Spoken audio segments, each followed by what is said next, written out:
ನಾ ಇವತ್ತು ವಿಡಿಯೋ ಮಾಡಿದ ಉದ್ದೇಶ ಏನಂದ್ರೆ ಕಲಬುರ್ಗಿನಾಗ ಎಷ್ಟು ಥಿಯೇಟರ್ ಅವ ಅಂತ ನೋಡಮ್ಮೆ ಅಂತ. ಹಾಯ್ ಹಲೋ ನಮಸ್ಕಾರ ಕಲಬುರ್ಗಿ. ಅದರಲ್ಲಿ ನನಗೆ ಗೊತ್ತಿರೋದು ಮೊದಲ ಮಿರಾಜ್ ಸಿನಿಮಾಸ್. ಇದನ್ನು ಮೊದಲ ತಿರಂದಾಜ್ ಟಾಕೀಸ್ ಅಂತ ಕರೀತಾರೆ. ಇದು ದರ್ಗಾ ರೋಡ್ ಮತ್ತು ಡಿಸ್ಟ್ರಿಬ್ಯೂಟಿ ಕ್ರಾಸ್ ನಿಯರ್ ಬಳಿ ಅದ. ಸದ್ಯಕ್ಕೆ ಇದು ವರ್ಕ್ ಇನ್ ಪ್ರೋಗ್ರೆಸ್ ಅದ.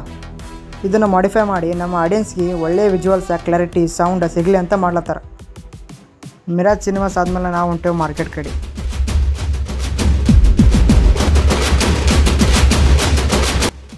ಮಾರ್ಕೆಟ್ನಾಗ ಇರೋದು ಜನಪ್ರಿಯ ಥಿಯೇಟರ್ ಆದ ಸಂಗಮ್ ಆ್ಯಂಡ್ ತ್ರಿವೇಣಿ ಥಿಯೇಟರ್.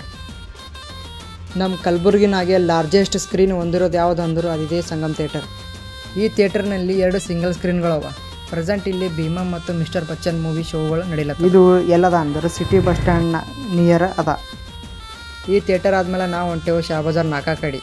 ಅಲ್ಲಿ ಯಾವ ಥಿಯೇಟರ್ ಅದ ಅಂದ್ರೆ ಶೆಟ್ಟಿ ಮಲ್ಟಿಪ್ಲೆಕ್ಸ್. ಈ ಥಿಯೇಟರ್ ಸ್ವಲ್ಪ ದಿನದಿಂದ ಬಂದಾಗಿತ್ತು.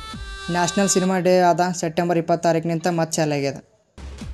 ಥಿಯೇಟರ್ ಒಳಗಡೆ ಎಂಟ್ರಿ ಆದಮೇಲೆ ಭಾಳ ಮಸ್ತಾಗಿ ಮಾಡ್ಯಾರ ಅಂತ ಗೊತ್ತಾಗ್ತದೆ. ಮತ್ತು ಇವರು ಆಡಿಯನ್ಸಿಗೆ ಯೂಜ್ವಲ್ ಮತ್ತು ಸೌಂಡ್ ಮತ್ತು ಕ್ಲಾರಿಟಿ ಎಲ್ಲ ಭಾರಿ ಮಾಡ್ಬೇಕಂತ ವಿಚಾರ ಮಾಡಿ ಈ ಥಿಯೇಟರ್ ಮತ್ತು ರೀಕನ್ಸ್ಟ್ರಕ್ಟ್ ಮಾಡ್ಯಾರ. ಟೋಟಲಿ ಈ ಥಿಯೇಟರ್ನಲ್ಲಿ screen 1, screen 2, screen 3, screen 4 4 screen ಅವ ಟೋಟಲಿ ಇದ್ರಾಗ. ನನಗಂತೂ ಥಿಯೇಟರ್ ಭಾಳ ಇಷ್ಟ ಆಯಿತು. ನಿಮ್ಗೆ ಹೆಂಗೆ ಅನಿಸ್ತಂತ ತೆಳಗೆ ಕಮೆಂಟ್ ಮಾಡಿರಿ. ಇದು ನೆಕ್ಸ್ಟ್ ಆದಮೇಲೆ ನಾವು ಹೋಗಿದ್ದು ಐನಾಕ್ಸ್ ಥಿಯೇಟರ್ ಎಲ್ಲದ ಅಂದ್ರೆ near Siddi Basha Dargah opposite of KBN hospital. ಐನಾಕ್ಸ್ನಾಗೂ ಟೋಟಲ್ 4 ಸ್ಕ್ರೀನ್ ಅವ. ಈ ಥಿಯೇಟರ್ ಅಂತೂ ಭಾಳ ಒಳಗೆ ವಿಜುವಲ್ ಮತ್ತು ಎಲ್ಲ ಸೌಂಡ್ ಸಿಸ್ಟಮ್ನು ಭಾರಿ ಅದ. ನನಗೆ ಗೊತ್ತಿರೋ ಪ್ರಕಾರ ಇನ್ನೊಂದು ಥಿಯೇಟರ್ ಯಾವುದಪ್ಪ ಅಂದ್ರೆ ಅದು ಮುತ್ತ ಟಾಕೀಸ್. ಈ ಥಿಯೇಟರ್ ಪ್ರೆಸೆಂಟ್ ಹಾಸ್ಪಿಟಲ್ ಆಗ್ಯದ. ನಮ್ಮ ಕಲಬುರ್ಗಿನಾಗೆ ಮೊದಲ ಭಾಳ ಥಿಯೇಟರ್ ಇದ್ದವು ಅಂತ ನಿಮಗೇನಾದರೂ ಗೊತ್ತಿದ್ರೆ ಕೆಳಗೆ ಕಮೆಂಟ್ ಬಾಕ್ಸ್ನಲ್ಲಿ ಹೇಳ್ರಿ. ನಿಮ್ಗೆ ಇದೇ ಥರದ ಹೊಸ ಕಂಟೆಂಟ್ ಸಲುವಾಗಿ ನಮ್ಮ ಅಕೌಂಟ್ನ ಫಾಲೋ ಮಾಡೋದನ್ನು ಮರಿಬೇಡ್ರಿ.